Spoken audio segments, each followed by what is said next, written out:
اور میں نے قوم کا بھی موڈ دیکھا ہے. قوم کا موڈ میں نے بھانپ لیا تھا جب میں اسلام آباد سے لاہور گیا تھا. وہ موڈ میں نے دیکھ لیا تھا.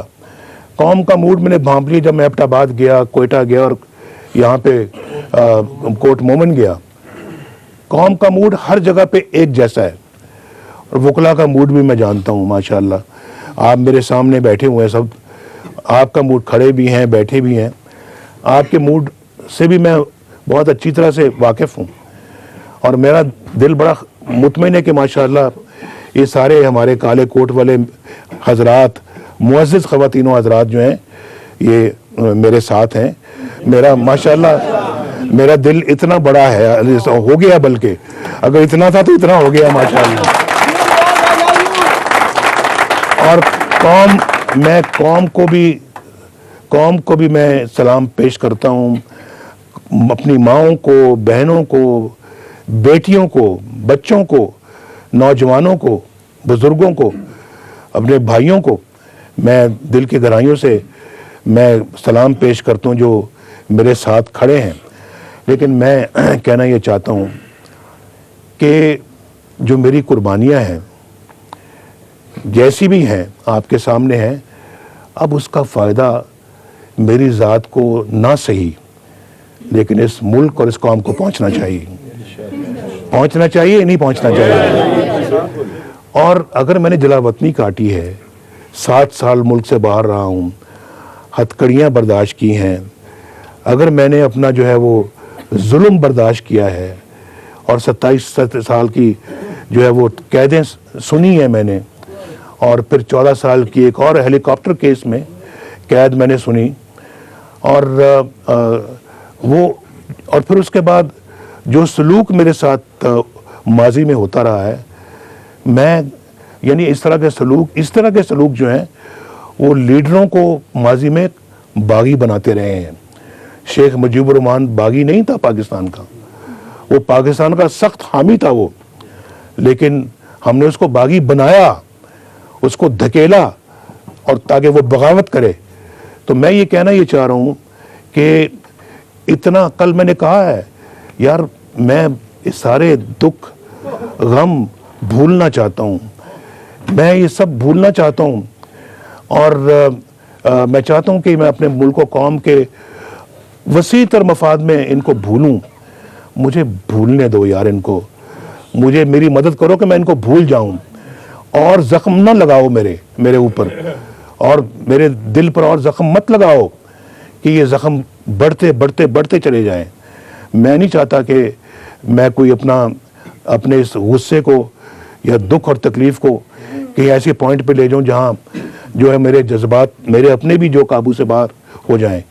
لیکن یہ سلوک ٹھیک نہیں ہے جو آپ نے میرے ساتھ کیا ہے یا پاکستان کے تمام وزرائے اعظموں کے ساتھ کیا ہے.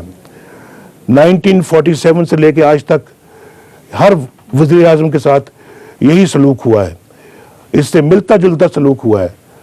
یار یہ کیا خدمت ہے اس قوم کی آپ نے کی ہے. بند کر دو اب اس سارے کاروبار کو, ختم کرو, توبہ کرو اللہ سے کہ اللہ ہم نے یہ غلطیاں کی ہیں, معاف کر دے اللہ ہمیں, اور ہمیں اب ہم سب پاکستان پہ رحم کریں. کہاں پہنچائیں گے اب اس ملک کو, ہم کہاں تک لے کے جائیں گے اس ملک کو. یہ بہت ٹھوکریں کھائی ہیں اس قوم نے, اس ملک نے. خدا را مزید ٹھوکروں سے بچاؤ اس قوم کو. اب حالت اور یہ آ چکی ہے, نوبت یہاں تک پہنچ گئی ہے کہ ٹرمپ آپ کو اوپن گالیاں نکال رہا ہے, آپ کے لیے اپنا جو الفاظ استعمال کر رہا ہے. کسی سوورن کنٹری کے لیے اس طرح کے الفاظ کبھی کوئی دوسری کنٹری یا ہیڈ آف دا اسٹیٹ نہیں استعمال کرتا. کب ہمیں ہوش آئے گی؟ آج جس مقصد کے لیے میں کھڑا ہوا ہوں, مجھے معلوم ہے کہ میں ڈسکوالیفائڈ ہوں, چاہے غلط ہوں, جیسا بھی ہوں, لیکن ایک ہے اس طرح کی ایک قید ہے. انشاءاللہ عوام کی طاقت سے وہ ختم ہو جائے گی, مجھے یقین ہے. لیکن میں آپ کو یہ بتانا چاہتا ہوں کہ ایک میں اصول کے لیے, نصب العین کے لیے میں کھڑا ہوا ہوں. آپ میرا ساتھ دو, یہ پاکستان کو ان مصیبتوں سے ہم نکالیں, نجات دیں. آپ جانتے ہیں کہ میں رول آف لا میں بہت اسٹرانگلی بلیو کرتا ہوں, آئین قانون کی حکمرانی میں بلیو کرتا ہوں.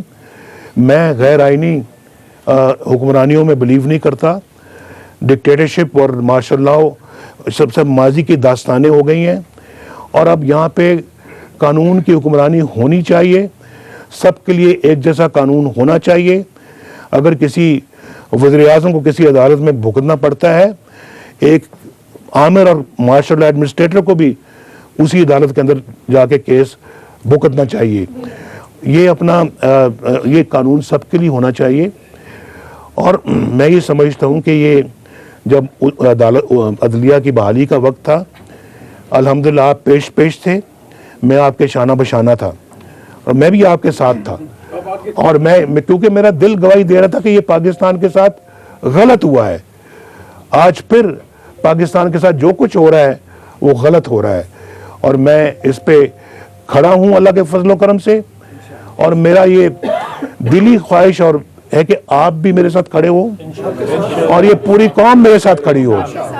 یہ ہے اپنا ایک ڈیفائننگ مومنٹس اس ملک کی تاریخ میں. یہ اس طرح کے مومنٹس آپ کے مستقبل کا فیصلہ کرتے ہیں اور آپ کی سمت کو درست کرتے ہیں. یہ وقت بار بار نہیں آتا. آپ کو اس معاملے میں پاکستان کو ایک حقیقی معنوں میں ایک democratic state, rule of law والی سٹیٹ, کانسٹیٹیوشن کی حکمرانی والی سٹیٹ اور قانون کی حکمرانی والی سٹیٹ کے لیے آپ کو میرا ساتھ دینا ہوگا. اور پاکستان میں پہلے تو میں بالکل صحیح بات ہے کہ عدلیہ کی بحالی, اب عدل کی بحالی کے لیے ہمیں نکلنا ہوگا. اور یہ ممکن ہے. آپ ضرور ہسپتالوں میں جائیں, آپ ضرور دوسری جگہوں پہ جائیں, لیکن آپ یہ بھی دیکھیں کہ آپ کی عدالتوں میں کیا ہو رہا ہے, کتنا بیک لاگ ہے, کتنے کیسز پینڈنگ پڑے ہوئے ہیں, ہزاروں لاکھوں میں ہیں, اور ہر عدالت میں ہیں. لوگوں کے کیسوں کا فیصلہ نہیں ہوتا, اور کئی سال نہیں ہوتا. لوگ بیچاری اسی آس میں مر جاتے ہیں کہ ہمیں کوئی انصاف ملتا, ہمیں انصاف ملے. اور اتنا انصاف مہنگا ہے. میں بھی اپنے لائرز کی فیسیں ادا کر کے میں بھی تھک گیا ہوں. میں مذاق نہیں کر رہا آپ سے, مجھے پوچھے کوئی, میں اب کیا بتاؤں آپ کے سامنے.